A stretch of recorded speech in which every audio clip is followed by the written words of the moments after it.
योगानंद बाबा की जय, चंद्रशेखर बाबा की जय।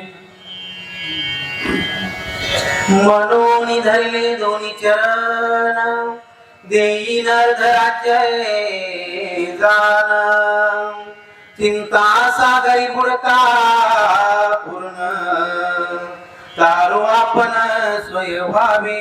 आणि मग राजा रावण चक्रवर्ती राजा होता, मोह ममताच्या पोटी काळिंदीचे पाय घडले आणि त्याने सांगू लागलेलं, हे कार्य जर तू सफल केलं तर मी तुला अर्ध राज्य देईल।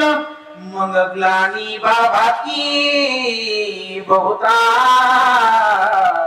पळे चरणावरी मागुता, मज होत से प्राणांता अवस्था, जीवदाता तू होई। अरे तूच याचा जीव दाता, सका जीवलग माझा राहिलेला आहे, पाठचे पोटचे सगळे गेलेले आहे। आणि एवढं कार्य जर तू मावकरपणाने या ठिकाणी कपटपणाने केलंस तर हे कार्य साध्य होईल, सफल होईल। ऐसे कथाची उत्तर, दचकला राक्षस वीर, हृदय पोचिला दुर्धर, कपट प्रकार भला नव्हे। अहो कपटाची वार्ता ऐकल्याबरोबर काळ्याने रसगुल्ल जगलं, कपट करायच्या कुणासोबत? त्या ठिकाणी प्रभू रामचंद्रासमोर हे चालणार नाही। थरथर थरथर अंग करायच्या ठिकाणी त्या ठिकाणी कापू लागलं। कपट करिता हिरण्यकशिपू, खंड विखंड केली वपो, ते त्या मुचाय कोण प्रतापो, हृदय रोपय जिंकावया। अहो कपटाची वार्ता काय चांगली आहे का काय? हिरण्यकशिपूने कपट केलं म्हणजे त्याला या ठिकाणी चाललं नाही। चांगल्या चांगल्याची वार्ता हाच झाली या कपटानं। आपलं काय करायचं आणि मी विचार करू लागला। कपट साधिले अमरेंद्रे, बगी व्यापिले शरीरे, कपट साधिले चंद्रे, क्षय रोगे थोड व्यापिला।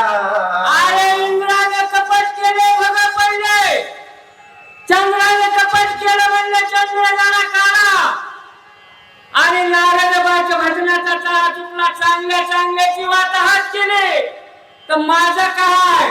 असं राजाच्या काळनिमीच्या मनात त्या ठिकाणी येऊ लागलं तर कापू लागला। खाऊन जेवून गर्गेने ऐसे मांडिले सहस्त्रार्जुनी, सांडून हस्तपाद छेदने,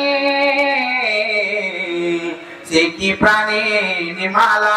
अहो या ठिकाणी सहस्रार्जुनाने म्हणले खाऊ घातलं, पिऊ घातलं, आणि त्या ठिकाणी म्हणले त्याला मोह उपजला म्हणले या ठिकाणी।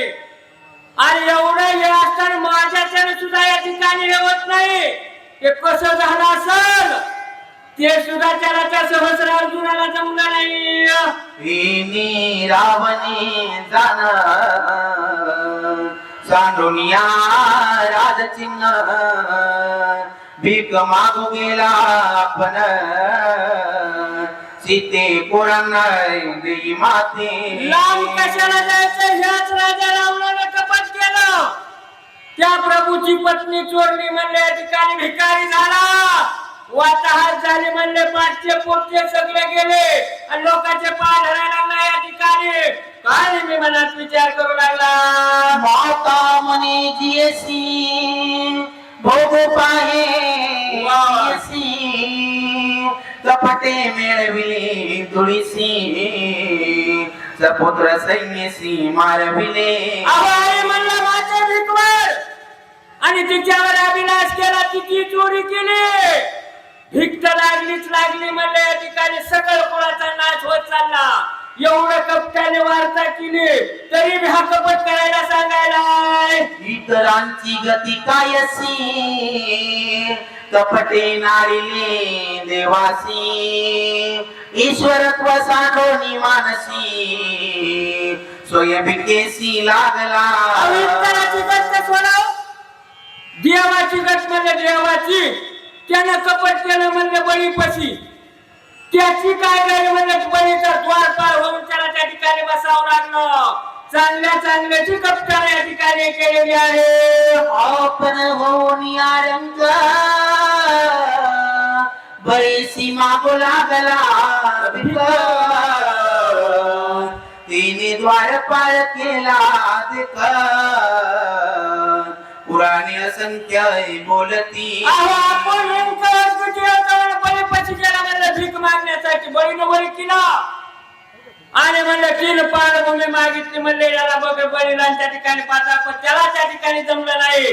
कपटाची वार्ता कपटाने या ठिकाणी करावी लागली. या लागी कपटाची वार्ता बली नवे गाय सर्वथा. कपट करिता कपिनाथा स्वगातासी करावे. अशा पद्धतीने कपटाची वार्ता भली नाही. मी जर या जवळ कपट करायला गेलो, मी सुद्धा धुळीला मिसळून मरल. श्रीरामाचे निज भक्त त्यासी कोणी कपट करिता. ते सोयची मरण पावत नरक भोगित अनिवार्य. राम भक्त सोबत कपट निष्पाप म्हणले याने जानकी देहची प्राण त्या ठिकाणी सेवेत विकलेला आहे. आणि त्याच्यासोबत जर कपट करायला गेलं तर एका क्षणात राहून मचावं लागल. हनुमान श्रीरामाचा किंकर. वा वा. श्रीराम भजन्यती तत्पर. त्यासी कपट करी जो नरा.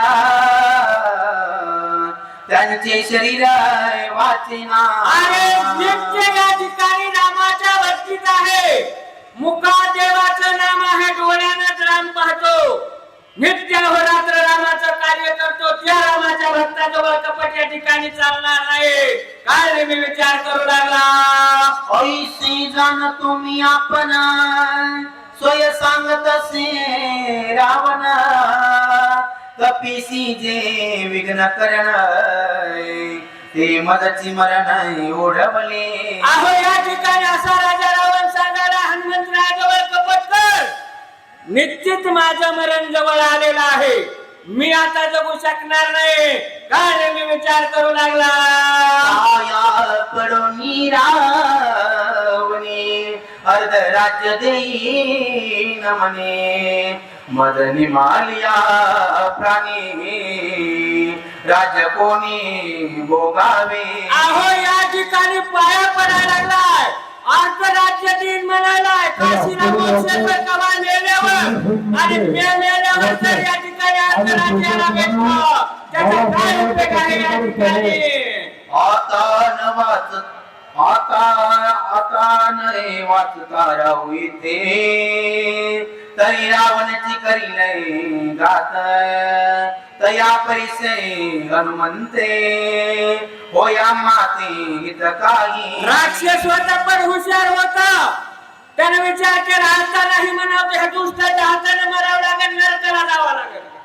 पुढे जाऊन रामाच्या भक्ताची भेट होईल. तिथं मरण आल्यावर सावित्र्याचा मुक्ती प्राप्त होईल. म्हणून आता हो म्हणा असा कारण मी त्या ठिकाणी